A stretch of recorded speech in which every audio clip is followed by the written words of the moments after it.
Welcome to the Genius Talk podcast. I'm your host Atul Raj from the bestemailmarketer.com, and today we have Lisa Apolinski.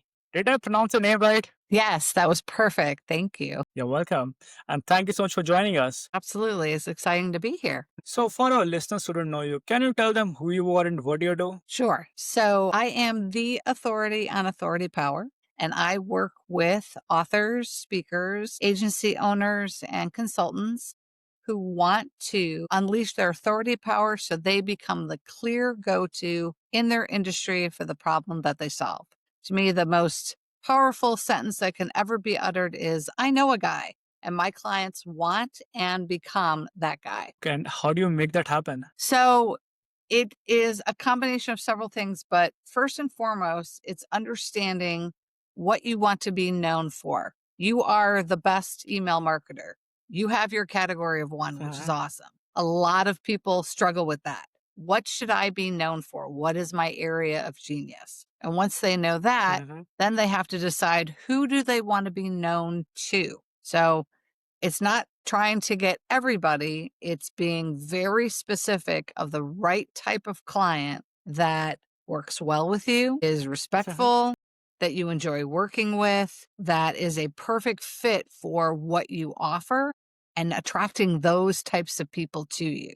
So it's making sure that you understand what problem you solve, you understand what really is keeping up those types of clients at night.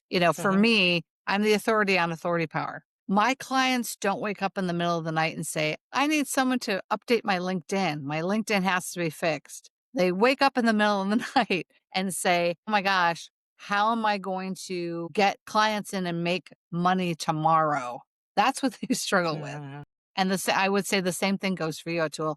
They don't wake up and say, I need to find someone who can do my email campaigns. They wake up and say, oh my gosh, how do I communicate and get to more people and have more people actually read what I send out? And that's where your area of genius comes in. Yep.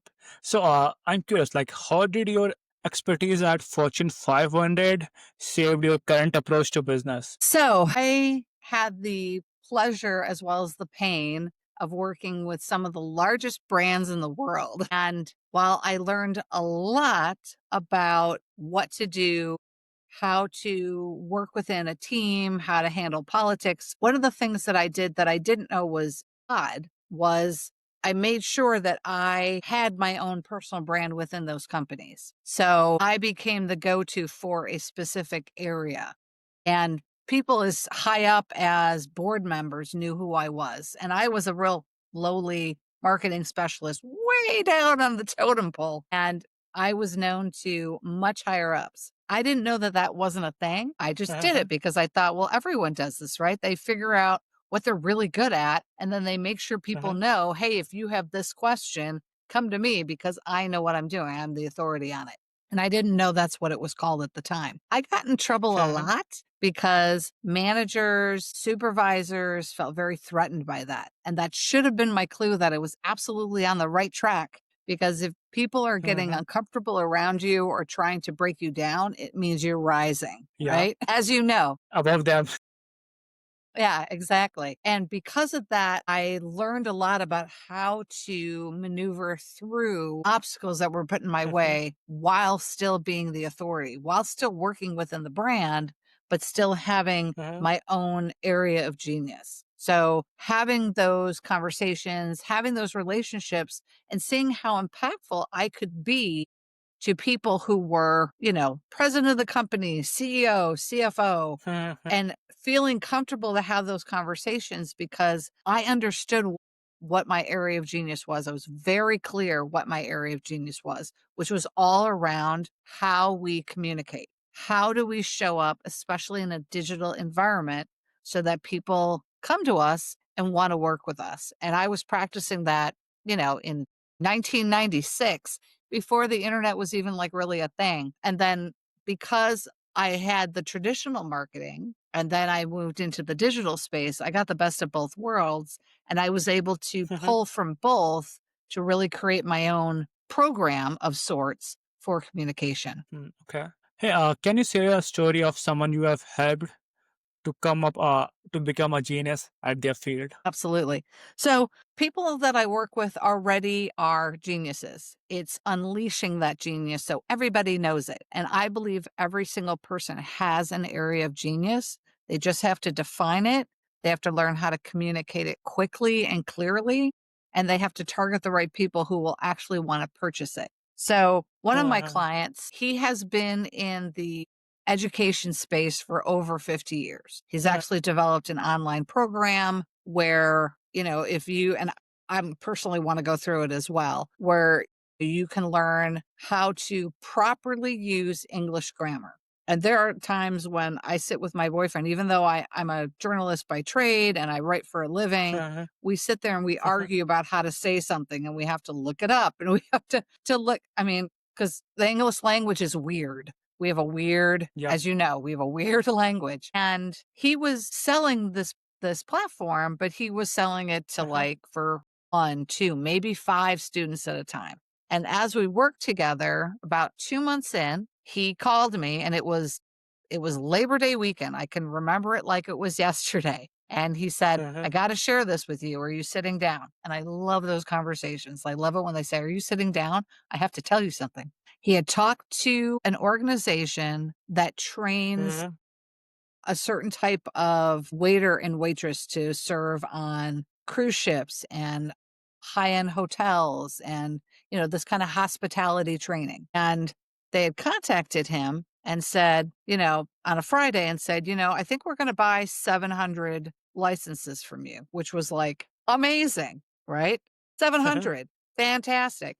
Had the conversation with him, used the language that we worked on for his authority, and he already had the Uh-huh. area of genius behind it. And they called him up on Monday and said, you know what? Uh-huh. We've changed our minds. We don't want 700. He was like, okay. And they said, we want 2,000. We want to make this available to every single person in our community. We don't want to Uh-huh. pilot it. We want to go for it. One conversation got him to 700. Another one got him to 2,000. And Okay, that so is when you now the said norm for him, not the exception. okay, when you said like language, you mean language that we use in a specific kind of industry? It's a language that you're using to constantly talk about your authority through the lens of your area of genius. So Okay. I introduce myself as the authority on authority power. I use the Uh-huh. word authority a lot. I talk about area of genius, attracting right fit clients, not with expertise, not with thought leadership, with authority. This is a level well beyond that. I'm very intentional with my language, and I don't say you're going to build your authority, you're going to create your authority. You already have the authority within you. It's unleashing it into the world. I I look at it as if you've ever watched um, a hero movie, right? A superhero movie where they're just learning about their superpower, right? They don't know it's there, and they come into a ridiculous situation with insurmountable odds, and then suddenly they tap into it and they win big. Uh-huh. I love that visual because that's what my clients go through. And again, talking about authority. So I'm using specific language to talk about my area of genius, my lens. I have another client who we worked on really what she wanted to be known for. She already had, a ton of followers on LinkedIn.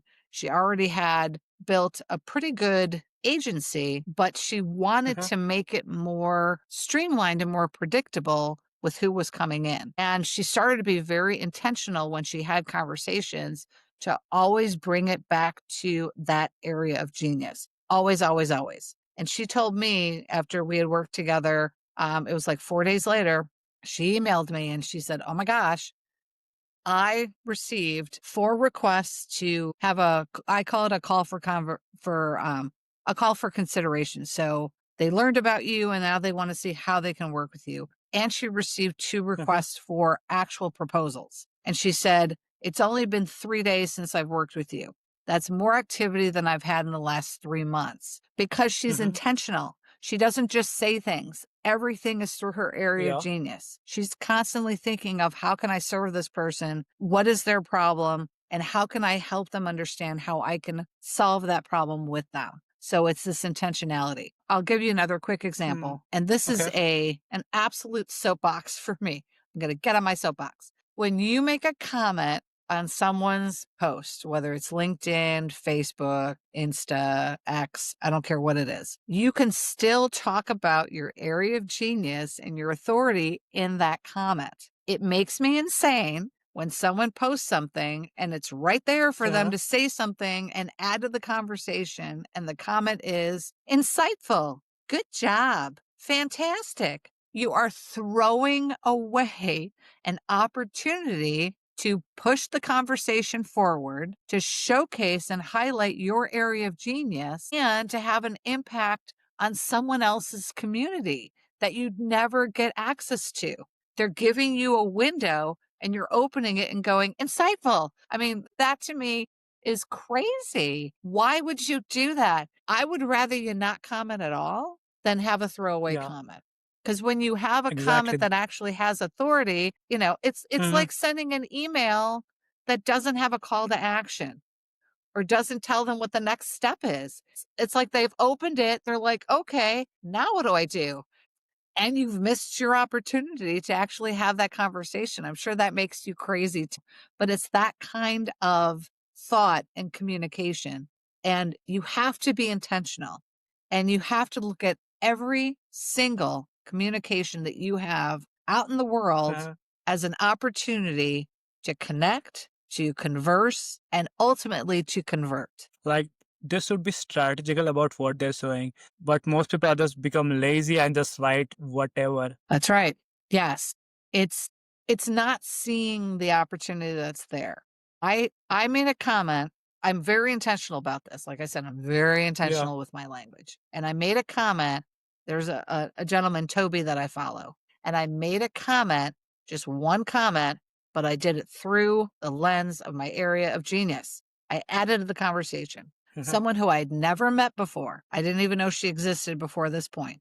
Commented on my comment, connected with me, asked me, how do I buy your books? I sent her that link. And then she said, I think I need to have a call with you. I think you're the catalyst to get me to where I need to go. I had never spoken to her before, and she was already ready to throw money at me to help solve her problem. That's the power of Uh, that lens of authority. If everything you have highlights that, it's like this massive beam on your area of genius, and people can't help but take notice of you and the problem that you solve. so apart from that, what are other anti-authoritative things people are doing? Well, because I now work for a publishing company, because I'm now editor in chief at Indie Books International, Uh-huh. I am a strong believer in writing a book because you can't spell authority without the word author. I will caveat Yep. with this. Authorship can look like a lot of things now. You don't have to write a War and Peace novel. I've seen people who've written like a little booklet almost that you can read in 15 minutes. I consider that a book. I consider that an author. I've seen people who do a chapter in a multi author. I did one with Mark Schaefer, the most amazing marketing book ever. And I can now say I'm an international author because it's been published in 3 different languages. So Wow. it's making sure that you are providing something that can be Uh-huh. left, that they can use, again, that highlights your area of genius. Uh-huh. If you are so inclined, I think writing more than one book is absolutely ideal because it's super fun. Uh-huh. When someone says, I Yeah. really enjoyed your book, and you say, thank you, which one? Yeah. And when you're on a podcast, when you're being interviewed live, having a book, or when you want to get on stage, having a book Uh-huh. is ideal. And Uh-huh. they want you to talk about your book, which is great. Yes. Yes. And you're writing your sixth book right now. Yeah, 6th book. So Yeah. can you talk about that? Sure. So this is a book I'm actually writing with one of the Indie Book International's partners, Devin DeVries. The working title is Unleash Your Authority Power. It's all about authority power and making Uh-huh. sure that people know what you're known for and who you should be known to. And it actually goes through the steps that both she and I have worked on Uh-huh.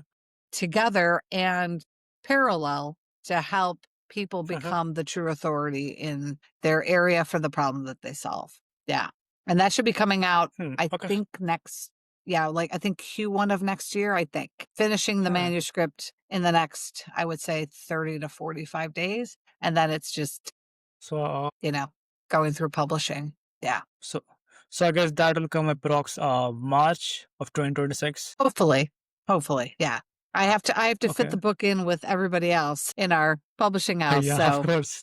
and of course my authors are going to get priority for publishing. So I'll probably get knocked down a little bit, but I'm okay with that. I'm okay Yeah. with that. Yeah. Okay, so for our listeners who want to get help from you to become authority, where can they go? So the easiest way to connect with me is to connect with me on LinkedIn. You can ask I always do a 30-minute free consult call. So if you're like, hey, I have questions on how to do this or what to do here or how to handle this, I end up giving free coaching advice. I have no problem with that. And make sure that you subscribe to my LinkedIn newsletter. I give away a bunch of free stuff in there. I give away a bunch of free tips. You absolutely have to subscribe to the newsletter. I the amount I give away is almost criminal, but make sure that you connect with me on LinkedIn, follow what I write, buy one of my books. If you can't afford to buy one of my books, email me. I will mail it to you. I don't care. I just want to get it in your hands so that you're successful. So that's the easiest way to get a hold of me is through LinkedIn. Absolutely. And become part of my network because that way I can have a conversation with you and find out what your area of genius is and see who I can refer to you so that you can have a conversation as well. It's all about providing value. That's so generous. Yep. That's so generous, Lisa. Absolutely. Well, So, it's amazing what the people's stories. I mean, I know you get to experience this all the time, but just having conversations with people and learning exactly what they do and then seeing who in my network I can connect them with. And it's amazing the types of conversations they get to have and the revenue they get to grow. Always amazing. okay, so with all the success you have, what's your current challenge right now? My current challenge is balance. I know that sounds odd, but I am now an editor in chief in a publishing company, and I'm still learning what it is that I'm supposed to be doing. I still service clients because I have another Uh-huh. company to do the authority power work. Um, I'm Uh-huh. writing a book, and I will be very honest. I'm writing a book with Devin, and then I'm also going to be writing a book with Colton Briner. And I'm also been invited, and I'm going to be writing a chapter in a book with Carrie West, who is, she has the Life Rewritten series. She's an international best-selling author, and she asked me if I would do a chapter in her upcoming book on her story rewritten. So, a lot of stuff. Yep. So it's how do you balance all of that and how do you not burn out? That's my big challenge because I have a brand of being relentlessly helpful. I constantly want to do for others. And how do I balance that so that I'm not working a 20-hour workday? I'm already working on Sunday. So I have a little work to do. Yeah, Okay, Lisa, all the best with everything. And thank you so much for spending some time with us. It was really fun chatting with absolutely. you. Yeah, this is great. This is great, Atul. Absolutely. Yep.